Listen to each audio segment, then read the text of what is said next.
Why the fuck are we waiting? Francis impatiently snapped as they all waited at his house. We're waiting on Edwin, Levi responded. Who the fuck is Edwin? Francis grew impatient as they waited for one more. Francis is dressed as an evil Santa with a blood-soaked beard, darkened eyes with yellow contacts, and real axe that he tried to soak in fake blood, but it dripped off the blade. Grant, dressed as a zombie, answered a knock at the door. His friend Dakota, the only chick in the group, was dressed as Michael Myers. Ha! Suck it, dick breath! Francis roared at Levi, who was dressed as Myers as well. God damn it, Levi sighed. Who the fuck is that anyway? Francis angrily shot at Dakota. A friend, Grant softly replied. Queers, I'm leaving. Anyone who wants to stay can suck dicks. Francis brushed past Dakota before leaving. Who the fuck even dresses as that fag anymore? Francis mocked from a distance. Grant assured Dakota. Don't mind him. Everything makes him angry. Who is that? Ivan stared at Dakota up and down. Seriously, now I have to change, Levi moaned.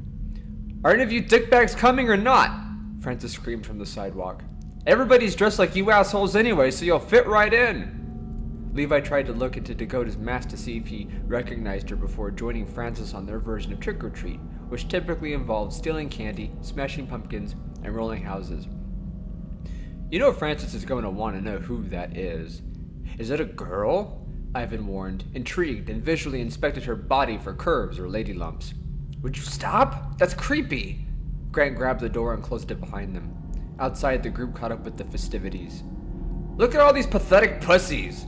Francis laughed, mocking similar costumes no matter who wore them. Can you breathe in that thing? Grant asked Dakota. She nodded. I never wear masks. I can't breathe in those things. They suck to your face after a while, Grant rambled. Get out of the way, dick nuts! Francis nearly knocked Grant on his ass to get to the sidewalk after emptying a bowl of candy on a porch into his other bag. Grant, dude! If you don't like it, fuck off. The night's almost over because of you fuckwads. It's 8 o'clock, Grant reminded him. Francis got in his face. I don't give a fuck what time it is, asshole. Hang tight or get lost, you and your boyfriend. Who the fuck are you anyway? Dakota's eyes glanced at Grant, hoping he would intervene as Francis approached her. She's a friend from school, relax. It was the only thing Grant could think of, and he realized its error when Francis smiled big. She? Francis picked up a little pumpkin that lined the yard he stole the candy from and smashed it against the sidewalk. That's what I think of that! Ivan and Levi followed closely behind Francis and glanced at Grant. He narrowly avoided death. Dakota is lost. What did that mean? Grant shrugged it off. Nothing. The two walked side by side, watching as Ivan, Levi, and Francis destroyed pumpkins, stole more candy, and tormented other trick-or-treaters. Most of it was Francis, with Ivan and Levi doing as told to avoid his wrath. Dakota. Is he always like this? Grant. You don't know the half of it. So why hang out with him? There's nothing else to do. Maybe we would just need a new group, Dakota suggested. Francis, Ivan, and Levi ran through a decorative cemetery laughing and making idiotic horror noises. Dakota motioned for Grant. Come on! As she ran into the makeshift cemetery full of elaborate headstones, statues, and crypts surrounded in overgrowth brush. Dakota, wait! Grant hesitated. Before he could utter another word, she joined them. Damn it! He sighed. In the cemetery, Ivan and Levi went around destroying whatever stood out. Dakota ran around a mausoleum into what felt like a brick wall. Francis towered over her. Dakota regained herself, but not before he ripped off her mask. It hurt like hell. Grant caught up to them, running around a large statue of a winged morning angel to find Dakota in danger. Grant. What happened? Are you okay? He went to help her. Francis pushed him away as hard as he could, knocking the breath out of him. What the hell, Francis? Grant growled. What the hell, Francis? The evil Santa mocked before pausing with a twisted smile. Go on, help your bitch up. The closer Grant got to her, Francis would flinch, warning him of impending pain. What are you doing? Grant walked on thin ice. Whatever the fuck I want. You bring a girl none of us want, I do whatever I want to both of you. I told you to fuck off, but you tagged along anyway, so now we play. Ivan and Levi approached from a distance. Francis paid them no mind and kept his focus on Grant and Dakota. I'll leave, she offered. Francis flipped her off. Right up your cunt, you skanky bitch! Don't, Grant started. Shut the fuck up, Grant. Francis turned to Ivan and Levi. What should we do with them? Ivan and Levi are too scared to say a word. I was going to end the night with a good house rolling, but I think I found something better. Francis brings the axe to his chest. Grant stepped away as Francis walked toward him. Stay the fuck away from me, or I will bring you back here and I will bury you alive. Francis crashed past Grant, who was holding it together remarkably well for someone whose heart felt like it was breaking his ribs. He let out a relieved and painful exhale as Levi and Ivan reluctantly joined Francis. Let's go, assholes! Francis shouted from a distance. Grant sunk to the ground and faced the sky. His heart still beat out of his chest. It hurt to breathe. He had never been so scared in his life. Are you okay? She asked him. I think my life flashed before my eyes. She stood. You'll live. Are you okay? He asked. I'm fine. I'll walk you home. No need, I'm pretty close by. See you around? Yeah. Grant wasn't expecting to see her again. They started to leave the cemetery when Grant, filled with rage from Francis, decided to literally kick some dirt. It hurt. Ah! What'd you do that for? Dakota asked. Sorry, you pissed me off. I think I broke my toe. Grant limped and looked up to find the winged mourning statue. Grant's phone rang, waking him up. He answered, mumbling. It's Levi. Yeah, Grant said flatly. Remember that yard we fucked up last night? The yard you guys fucked up? What about it? It wasn't a yard. It was a graveyard. An old one. What does this have to do with me? Grant was seconds from falling back asleep, phone in hand. You were there too. Yeah, well, call my lawyer. Grant crashed. This wasn't a Grant problem. This was a Three Stooges problem. According to him, that was the last Halloween the four would spend together anyway. Levi hissed into the phone, not realizing Grant hung up. Hey, hello, asshole. He hung up, punched the fridge with his fist, then grabbed a bottle of beer from the beer-filled fridge that was void of food. His mom sat on the couch in a deep heroin-induced sleep. The band still wrapped around her arm with the needle in her flesh. Levi sat on the recliner and flicked through the channels. A brief cry was heard. Levi looked at his mom. She looked dead, but was breathing. That you, Francis? He called out. A water drop slid down the side of his face. Levi habitually wiped it away and continued watching TV and drinking beer. 2 more droplets landed on his face. One stung his eye. Levi looked up to find a woman standing over him. He leaped out of the chair and spun around. Woman was gone. That you, Francis? Levi hurried to the front door. It shut, but he locked it. A woman wept behind him. Halloween's over, asshole. Levi turned around and is face to face with a woman, dripping wet and very dead. Who the fuck are you? Woman touched his face as if she recognized him, then ran her finger along his lips. Levi didn't know how to respond. Woman slid her fingers into his mouth. Levi stepped away and she gripped his jaw. Before he could scream, she ripped it clean off. Grant casually walked through the neighborhood. Dakota sat next to the cemetery. What brought you here? He asked.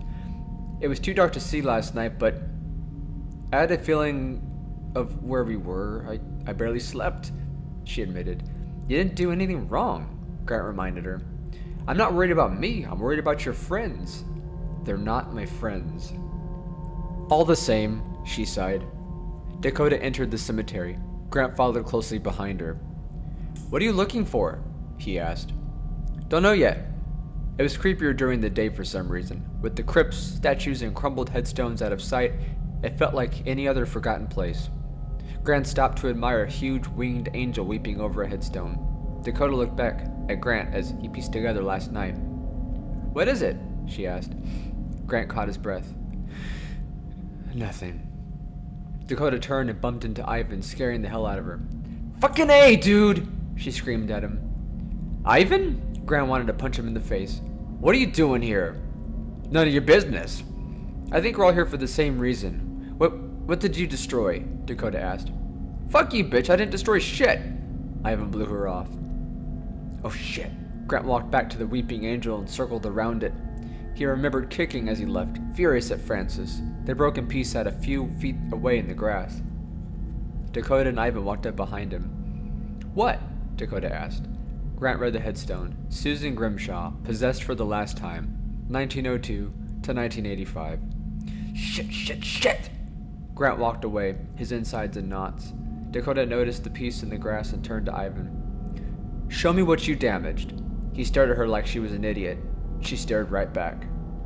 Ivan took her to the Draper's family plot.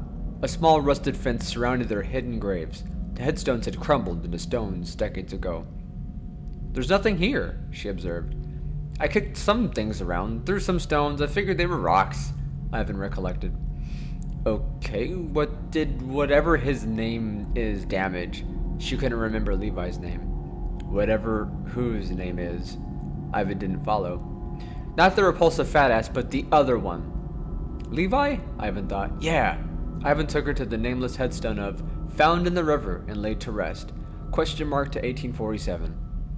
What does this have to do with anything? Ivan still wasn't following her. I just have a bad feeling. I mean, how do you not? Desecrating graves is like screwing with the Ouija board alone. Why are you even here?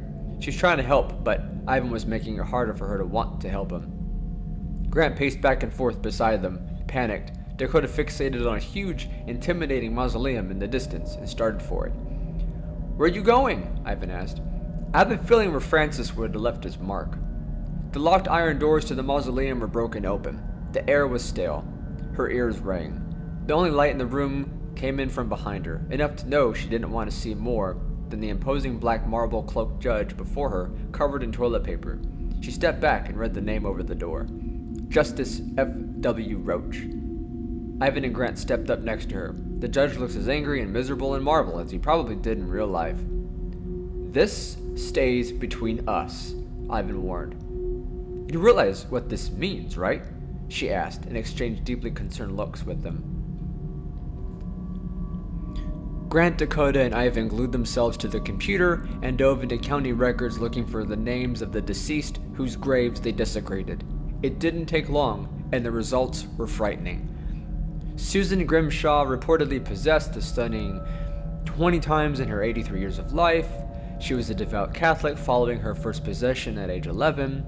After her sixth possession at age 30, Grimshaw self-admitted herself and was institutionalized for the remainder of her life. However, Grimshaw would undergo 14 more exorcisms at Brookview and was routinely visited by priests before her passing in 1985. Dakota read as she opened other tabs of the other graves. The Drapers, she began, when Ivan pushed her aside and read, half scared of what she'd find. Are boring? I mean, seriously, it doesn't even give names, like just the Drapers, with some nonsense about how they were he struggled. Dakota leaned in and read the word. Fiercely. Ivan continued. Protective of their privacy. They were deeply religious, were hardly seen in public, and were one of the pioneers of Salem's Hollow. Who wrote this shit? Stephen King? Stop scanning it and you may find something useful, she suggested. Ivan stepped away from the computer. Go for it. Dakota sped read each paragraph and scrolled down as she went. You said stop scanning. I'm reading. Reading? Grant, your girlfriend's a robot. Right here, she pointed to the screen. The family was buried in a plot that almost went nameless before an unidentified donor had their headstone replaced and a fence erected around their graves. More nothing getting me nowhere, Ivan groaned. So we have the woman found in a river. Grant checked their notes. In the 1800s. Another lost cause. Who else? Ivan chimed in. Dakota. The judge. Justice F.W. Roach, Grant added. The Drapers, Grimshaw, Dakota remembered. Let me see something. Ivan moved Dakota out of the way and commandeered the computer. Why so much interest in Roach? She asked. Are you kidding? Did you see the mausoleum? If we find nothing on him, something is up. Ivan spent an hour looking for the judge. Grant and Dakota laid around, taking turns staring at their notes. This is pointless. Ivan was frustrated. Grant and Dakota sat up. What did you expect? These people have been dead for ages, Grant mumbled. Ivan's phone rang. He checked the number. It's Francis. His tone went cold. Answer it. Dakota was anything but alarmed. Francis' voice was so loud he sounded like he was on speakerphone. Yeah? Ivan answered. Are they with you? Francis is livid, his tone murderous. Who? Don't play dumb, motherfucker! Dakota shook her head. Ivan couldn't hesitate. I'm alone. You fucking better be. What's this about? Levi's dead. Francis sounded slightly amused. Ivan's eyes opened wide. Dakota covered her mouth. Grant's jaw dropped. What? How? Ivan's blood ran cold. What does it matter? How did he die, asshole? The word rolled off Ivan's tongue. Francis was silent for a moment. Ivan feared he signed his own death certificate. He drowned in his own blood. We need to meet up. Today. You know where. Francis hung up. Ivan stared helplessly at Grant and Dakota. There's a rational explanation for this. Grant tried to rationalize with obvious fear in his eyes. Yeah, we're fucked, Ivan pointed out and looked at Dakota. All right, Romeo and Juliet, what do we do now? Dakota grabbed Grant's notes as if they were the key to all life's answers. Levi destroyed the headstone of the lady who drowned, and he drowned.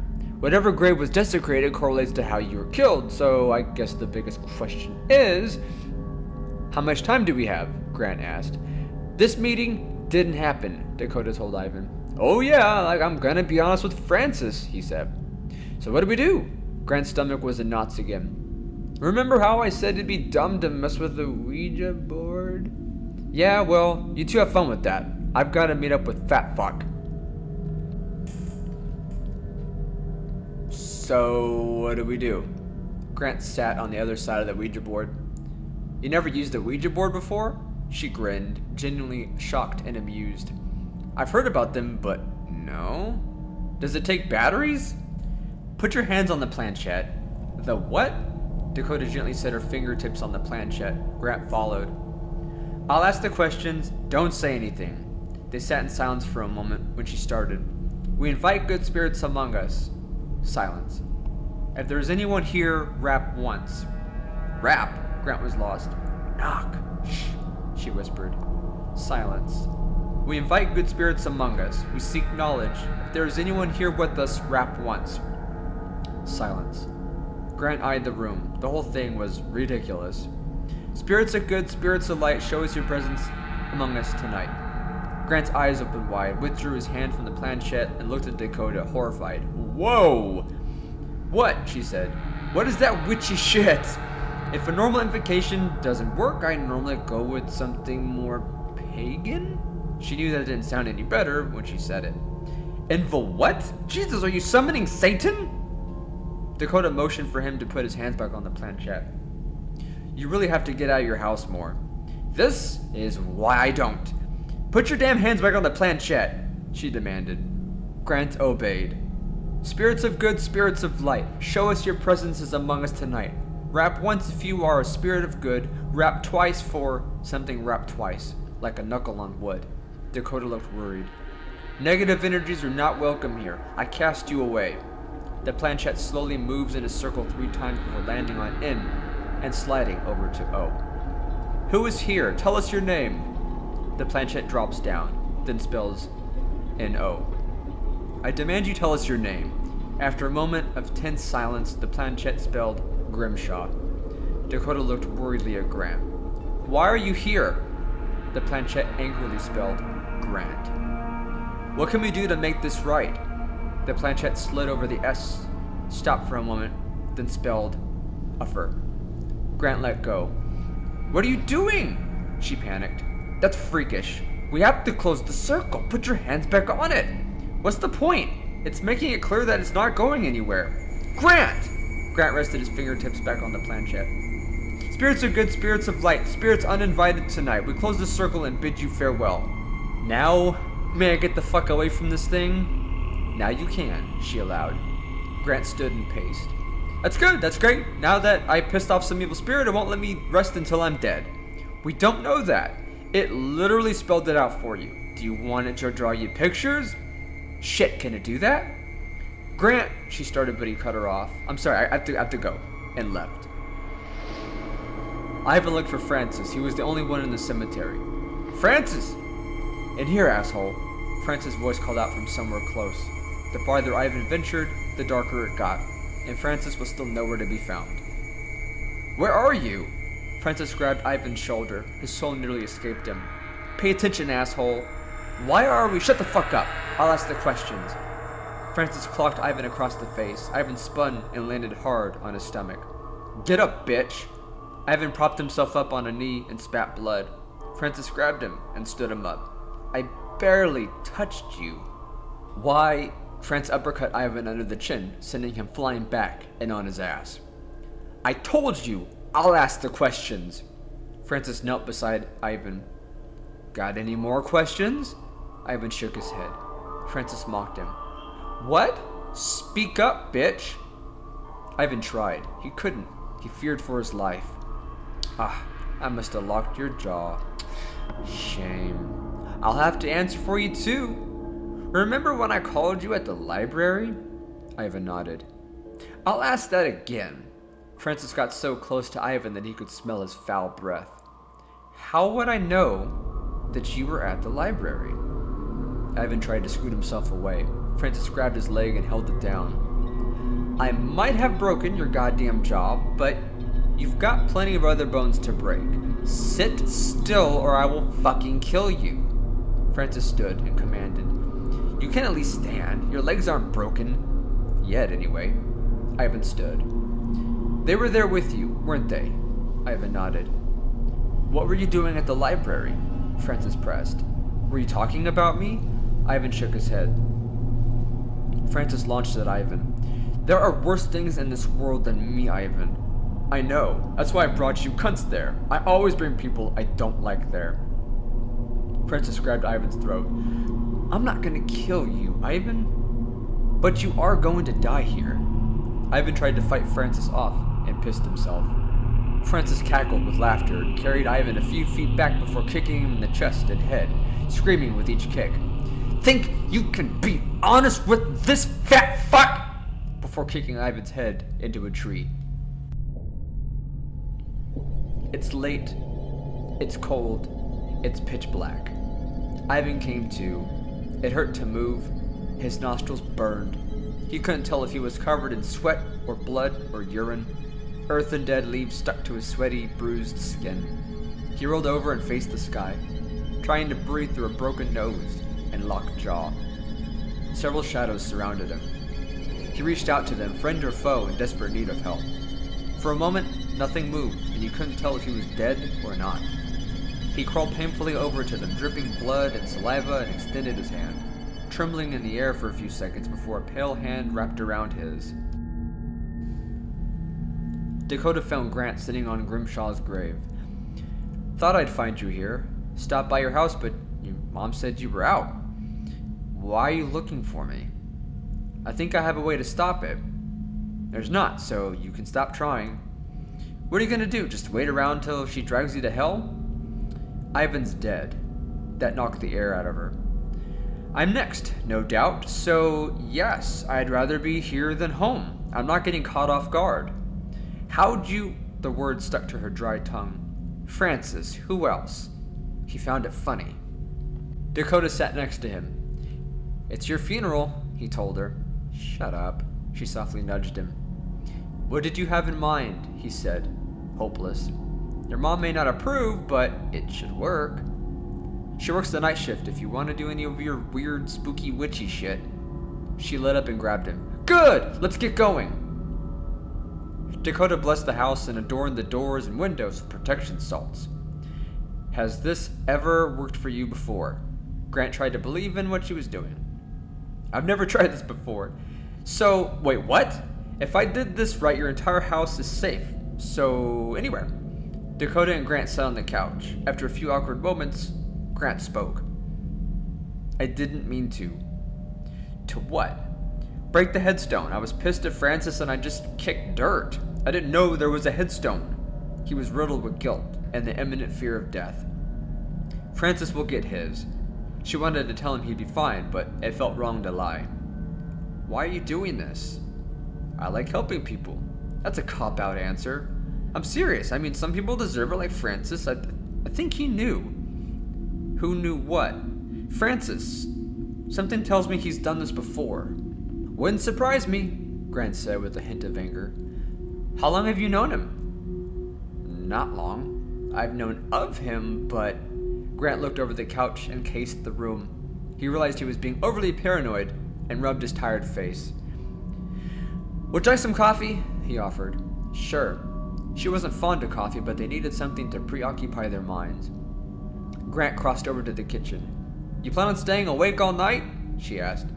If you think I'll sleep at a time like this, no. You? He shouted from the kitchen. Wouldn't be much help if I didn't. Well, you're free to sleep in this bare bedroom. Or couch. Up to you. Dakota spooned Grant. He briefly opened his eyes, barely coherent, and looked down at Dakota's arms wrapped around him and smiled.